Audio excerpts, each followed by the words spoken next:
They knocked on every door. They checked every basement. They ran the cooking demonstrations in church halls, the first aid classes in school gymnasiums, the shelter inspections in suburban backyards across the country. Tens of thousands of American women built the Federal Civil Defense Administration's field program from the ground up. And when the history of Cold War preparedness was written, almost none of their names appeared in it. The generals got the credit.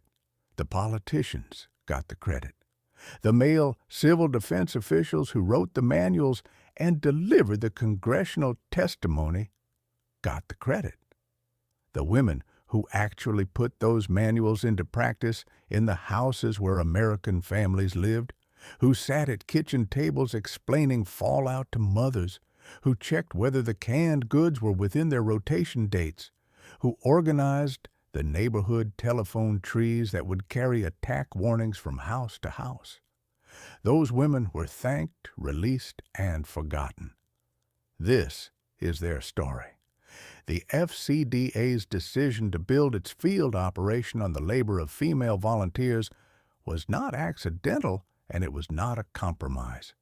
It was a strategic calculation, made deliberately and documented explicitly in planning materials from the early 1950s, that the existing social infrastructure of American women, the church circles, the PTA networks, the women's club chapters, the neighborhood associations, the block-level relationships that women had built and maintained across decades of community life, represented the most efficient possible delivery mechanism for a program that needed to reach every American household in every American city and town.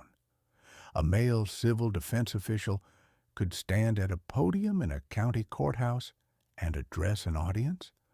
A female civil defense volunteer could knock on the door of every house on her block and sit down at the kitchen table. The difference in penetration, in trust, and in the depth of engagement those two interactions produced was exactly the difference between a program that existed on paper and a program that actually changed how American families prepared for emergencies. The training these women received was not cursory or symbolic. The FCDA developed a formal multi-session curriculum for its female volunteers that was revised and updated as the program matured through the 1950s. The curriculum covered radiation physics at a level sufficient to explain the 710 rule and interpret a dosimeter reading with enough precision to make a shelter exit decision. It covered basic nuclear medicine, the symptoms and home management of acute radiation syndrome across 3 severity levels, including the specific guidance on when supportive care was sufficient and when professional medical intervention was essential. It covered emergency food preparation, including the recipes and camp stove cooking methods from the FCDA's Survival Meal Booklet, with hands-on practice sessions where volunteers prepared the actual meals on actual camp stoves in the simulated conditions the booklet described.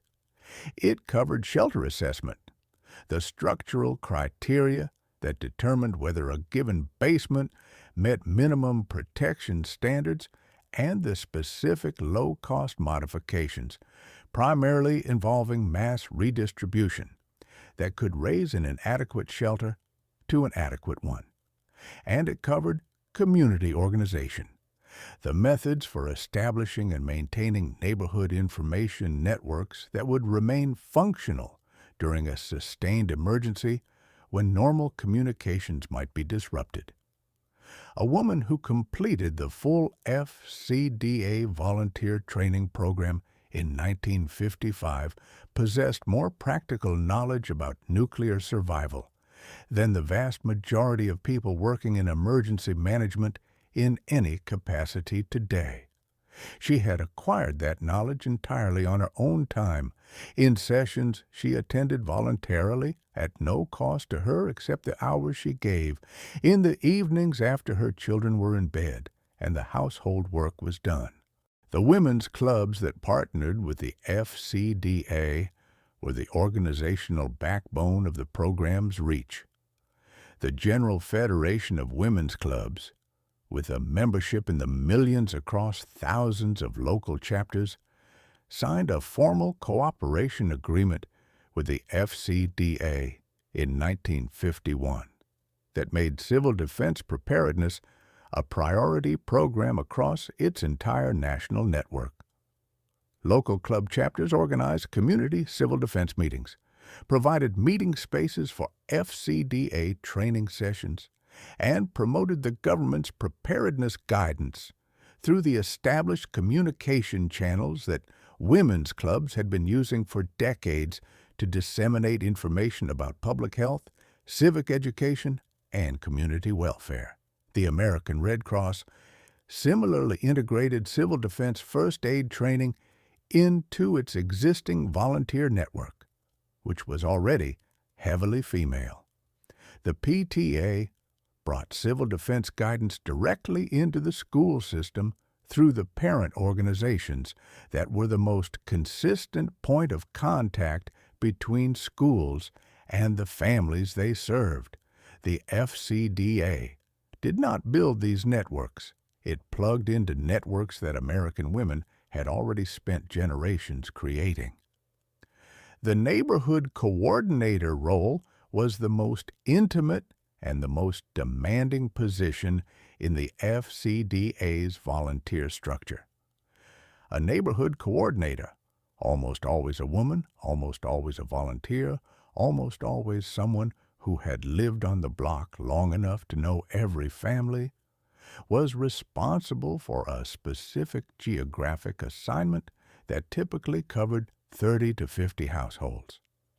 She maintained a written record of each household's shelter capacity, food stockpile status, and the specific medical or logistical considerations that affected that family's survival planning. She conducted periodic visits to verify that her records remained accurate. She organized the block-level telephone tree that would activate in the event of an attack warning and ran quarterly reviews to ensure that the tree's contact information remained current. She attended monthly training updates at the County Civil Defense Office and carried that updated information back to her block. She answered questions from her neighbors at any hour because there was no other accessible source of civil defense expertise in most American neighborhoods except the woman who had been trained for exactly this role. What these women knew collectively about nuclear survival in the 1950s was extraordinary by any measure. It was also radically unacknowledged. The FCDA's public communications consistently foregrounded the male officials who developed and administered the program at the federal and state levels. Congressional testimony about civil defense preparedness was given almost exclusively by men. The program's published materials addressed mothers as the recipients of information rather than as its primary distributors. The specific irony that the program depended entirely on women to deliver its content to American households while simultaneously presenting itself publicly as a program directed at those same women by male authorities was invisible in the official record and almost invisible in the popular culture of the period. The women who ran the program did not appear in Life magazine profiles. They did not receive distinguished service awards from the government they served. They received, at the end of their service, a thank you letter from their county civil defense director and the private knowledge of what they had built. The dissolution of the program in the mid-1960s followed the same pattern of invisibility that had characterized its entire operation. As the Office of Civil Defense shifted its strategic philosophy away from shelter in place and toward population evacuation and dispersal, the neighborhood-level volunteer infrastructure that the women coordinators had built over a decade became less central to the program's evolving design. The new evacuation model required highway management and regional logistics rather than block-by-block household assessment. Training sessions at the county level became less frequent and then were quietly discontinued. The county civil defense offices that had supported the volunteer network provided updated training materials, maintained the coordinator assignments, and given the program its formal structure reduced their staffing and eventually their function. The telephone trees that the coordinators had painstakingly built and maintained stopped being updated as the county offices stopped providing the updated household information that kept them current. The women who had been the program's operational core found, gradually and without formal notification, that the specific role they had been performing simply ceased to require performing, not ended by policy decision, not dissolved by official announcement, but allowed to lapse by the slow withdrawal of the institutional support that had given their volunteer work its structure, its purpose, and its connection to something larger than any individual neighborhood. They went back to their other lives. They continued to attend their women's club chapters and their PTA meetings. Some of them maintained their own household preparedness longer than anyone around them, continuing to rotate their stockpiles and check their shelter supplies years after their neighbors had converted those basements to recreation rooms. Some of them tried to explain to their children what they had done and found that the children had no framework for understanding it. The Cold War was becoming something different in the late 1960s, culturally and politically, from what it had been in the 1950s, and the kind of domestic preparedness work these women had devoted years of their lives to seemed, in the new cultural climate, either naive or alarming, or simply beside the point. Their knowledge was real. Their contribution was real.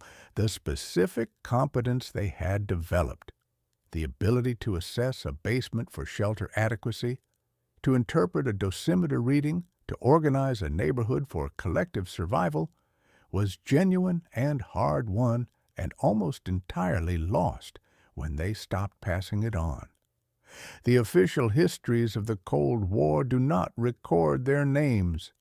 The standard accounts of American civil defense policy mention the programs they staffed, but not the people who staffed them. The declassified records of the FCDA contain their reports and their training completion certificates and their coordinator assignments, filed in alphabetical order in boxes that researchers rarely open.